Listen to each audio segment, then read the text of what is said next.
आप ये कह रहे हैं कि वो जो महिला सामने आई हैं और वो जो छेड़छाड़ का आरोप लगा रही हैं, आप कह रहे हैं कि वो झूठा आरोप है, आप ये कह रहे हैं क्या? शास्त्री जी रुकिए जरा, अभी मैं यादव जी से पूछ रही हूँ सवाल, उसके बाद आपके पास आऊंगी, चिल्लाइए मत बीच में। शास्त्री जी आइए, सत्येंद्र यादव जी अपनी बात रखिए। देखिए, ये सिर्फ झूठ नहीं है, ये काला सरासर बड़ा झूठ है, क्योंकि उन लोगों के साथ अत्याचार हुआ, उनका उत्पीड़न हुआ, उनका शोषण हुआ और उसके साक्ष्य उपलब्ध हैं, पूरा देश देख रहा है। और उसके बावजूद भी एक नई पटकथा लिखी जा रही है, और जिस पटकथा में पूरे देश का पूरा, आप देखिए, पूरा तंत्र लग गया है इस बात को साबित करने के लिए।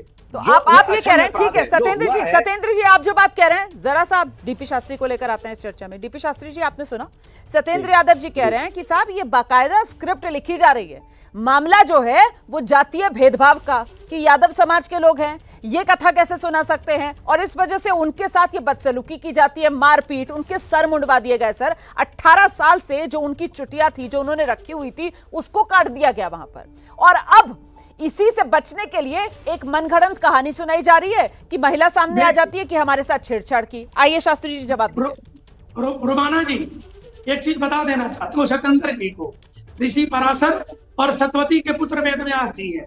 सतवती माता वो ओबीसी कास्ट थी, और उन्हीं के वेदव्यास में जो पुराण लिखे या शास्त्र लिखे जिसको हम सब पढ़ते हैं, ये गलत बोल रहे हैं। उस व्यक्ति को तो सबसे पहले जांच भी होनी चाहिए, तो उसकी शिक्षा दीक्षा कहाँ से हुई थी? आप कुछ जानते नहीं, न कथा के बारे में, न पुराण के बारे में, न शास्त्र के बारे में। और उसका वीडियो भी देखिए, नाना प्रकार को जो कुछ किया है समाज में। सबसे बड़े तो देखिए, एक बड़ी दुखद बात है, किसी माता बेटी बहन को इस तरह के कुदृष्टि देना, इस तरह के गलत व्यवहार करना, आचरण खराब करना, ये किसी कथावाचक को शोभा नहीं देता। शास्त्री जी, आप जिस प्रयास की बात कर रहे हैं, शास्त्री जी बात तो सुन लीजिए। शास्त्री जी बात तो सुन लीजिए, अरे रुकिए ना शास्त्री जी, सवाल तो सुनिए। आरोप तो वो यही लगा रहे हैं ना, सत्येंद्र यादव जी आरोप तो यही लगा रहे हैं कि साहब जब ये मामला गरमाया जातीय भेदभाव वाला, तो अचानक से ये कहानी लिखी जाने लगी। एक महिला सामने आती है कल और वो छेड़छाड़ का आरोप लगा देती है। इससे पहले तो वो सामने नहीं आई थी। 21 जून का जो वीडियो सामने आया था, उसमें तो यही बात सामने आ रही थी ना कि ब्राह्मण समाज ने, क्योंकि वो यादव जाति से आने वाले कथावाचक थे, इसी जातीय भेदभाव के चलते उनके साथ मारपीट की, उनके बाल तक मुंडवा दिए। आप ये कह रहे हैं कि साहब ये कथावाचक, इन्हें कुछ आता जाता नहीं है, तो आप जरा ये भी बताइए ना दर्शकों को, कैसे आपको पता कि इनको कुछ नहीं आता है? आपने टेस्ट लिया इन कथावाचकों का? सर देखिए, बहुत ऐसे कथावाचक भारत में हैं जिनको सत्यनारायण भगवान की कथा नहीं आती, वो भागवत कथा के लिए तैयार है। ये हमारा दुर्भाग्य है। सनातन का भी समय आपको बता देता हूँ, दूसरी चीजें बता देना चाहता हूँ। ये कथा करते थे कि नहीं करते थे, ये कहानी जो सारी पुरानी आपके सामने है। किसी घर की कोई बहन बेटी अगर आ करके कहती है, एक पुरुष, ये व्यक्ति मेरे साथ इस तरह के गलत हरकत कर रहा है, वो क्या कथा समाज में सुनाएगा? क्या संसार में शांति का संदेश देगा?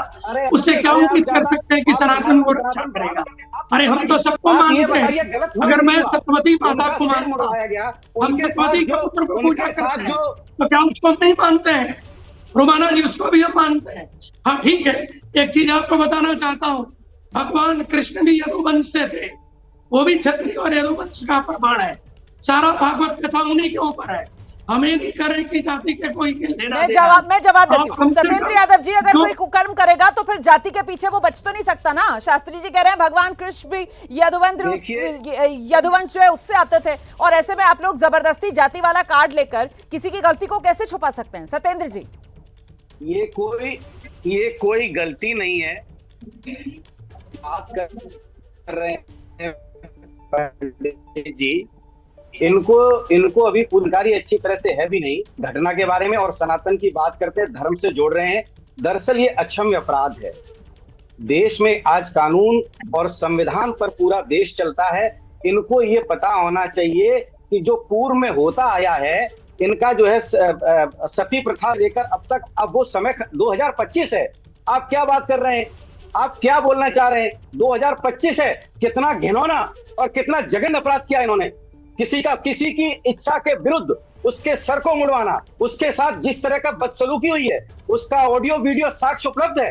प्रशासन को अभी तक कार्रवाई करना चाहिए, इनको गिरफ्तार करना चाहिए, इनको जेल भेज देना चाहिए। अभी तक ये जेल जाना चाहिए।